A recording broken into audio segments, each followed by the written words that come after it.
ഇടുക്കി മീനുളിയാൻ പാറ വനമേഖല കത്തിനശിച്ചു. 2.5 ഹെക്ടർ മാത്രം വിസ്തൃതിയിലുള്ള സംരക്ഷിത വനമേഖലയാണ് വണ്ണപ്പുറം കഞ്ഞിക്കുഴി പഞ്ചായത്തുകളിലായി സ്ഥിതി ചെയ്യുന്ന മീനുളിയാൻ പാറ. വിനോദസഞ്ചാരികളെ പോലും കടത്തിവിടാതെ നിയന്ത്രണം ഏർപ്പെടുത്തിയിരിക്കുന്ന ഈ വനപ്രദേശം അഗ്നിക്കിരയായതിൽ ദുരൂഹതയുണ്ടെന്ന് നാട്ടുകാർ. കഞ്ഞിക്കുഴി വണ്ണപ്പുറം പഞ്ചായത്തുകളുടെ അതിർത്തിയിലുള്ള ഏറെ മനോഹരമായ ഒരു പ്രദേശമാണ് മീനുളിയാൻ പാറ. ഹെക്ടർ കണക്കിന് വിസ്തൃതിയിലുള്ള പാറക്കെട്ടുകൾക്ക് മുകളിൽ 2.5 ഹെക്ടറോളം മാത്രമുള്ള സംരക്ഷിത വനമേഖലയാണ് മീനുളിയാൻ പാറ. കഴിഞ്ഞ ദിവസമാണ് ഈ വനമേഖലയിൽ തീ പടർന്നത്.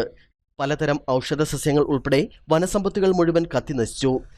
കഴിഞ്ഞ 2 വർഷമായി നാട്ടുകാർക്കും വിനോദസഞ്ചാരികൾക്കും ഇവിടേക്കുള്ള പ്രവേശനം വനംവകുപ്പ് നിരോധിച്ചിരുന്നു.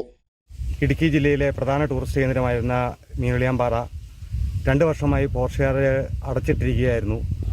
ഫോറസ്റ്റുകാരുടെ നിരന്തരമായ ഈ ശല്യം ഈ ലെവലായിട്ടും അവർ വാച്ചർമാരെ വെച്ച് മീനുളിയാൻ പാറ ടൂറിസ്റ്റ് കേന്ദ്രത്തിലേക്കുള്ള ആൾക്കാരെ തടയുകയും അവിടുത്തെ കച്ചവടക്കാർക്കുള്ള കച്ചവടങ്ങൾ കുറഞ്ഞു പോവുകയും അവരുടെ അരിക്കാശിൻ്റെ മാർഗ്ഗങ്ങളെല്ലാം നിലച്ചിക്കുകയും ചെയ്ത് അവിടെ ഒരു 3 വാച്ചർമാരെ വെച്ച് പെറുക്കിയിട്ടും അവിടെ കാട്ടുതീ കയറി ഇന്ന പോലെ ആ വനം മുഴുവൻ അതിനകത്ത് നിരവധി പച്ചമരുന്ന് കാര്യങ്ങളുണ്ടായിരുന്നു. അത് പക്ഷിമൃഗാദികൾ എല്ലാം ഇന്ന പോലെ കത്തി നശിക്കുന്ന ഇതായിട്ട് കിടക്കുകയാണ്. ഏക്കർ കണക്കിന് സ്ഥലം മീനുളിയാൻ പാറയും ഏക്കർ കണക്കിന് സ്ഥലം ഏണിപ്പാറയും കത്തി നശിച്ചിട്ടുണ്ട്. ഇവർക്കെതിരെ സർക്കാർ ഇടപെട്ട് ഈ ഫോറസ്റ്റുകാർക്ക് വാച്ചർമാർക്കുമെതിരെ നടപടിയെടുക്കണമെന്ന് അഭ്യർത്ഥിക്കുകയാണ്. എന്നാൽ വനംവകുപ്പിന്റെ നിയന്ത്രണമുണ്ടായിട്ടും ഇവിടെ തീ പടർന്ന പ്രദേശം കത്തി നശിച്ചതിൽ ദുരൂഹതയുണ്ടെന്നാണ് നാട്ടുകാരുടെ ആരോപണം. അപൂർവ ഇന സസ്യങ്ങളും നിരവധി ഉരകവർഗത്തിൽപ്പെട്ട ജീവികളുടെയും ആവാസ കേന്ദ്രമാണ് മീനുളിയാൻ പാറ.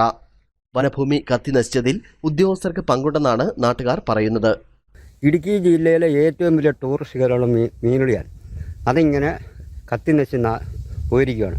അതുകൊണ്ട് ഈ പ്രധാനപ്പെട്ട ഫോറസ്റ്റ് ഉദ്യോഗസ്ഥന്മാരെ ഈ വാച്ചർമാരെ ഒന്ന് നിയന്ത്രിക്കുകയോ അവരെ സ്ത്രീകളെ മാറ്റിയിട്ട് പുരുഷന്മാരാക്കുകയോ ചെയ്യണം. 4 വനിതാ വാച്ചർമാരാണ് ഇവിടെ കാവൽക്കാരായുള്ളത്. തീ പടർന്നത് എങ്ങനെയെന്ന് ഇനിയും കണ്ടെത്താനായിട്ടില്ല.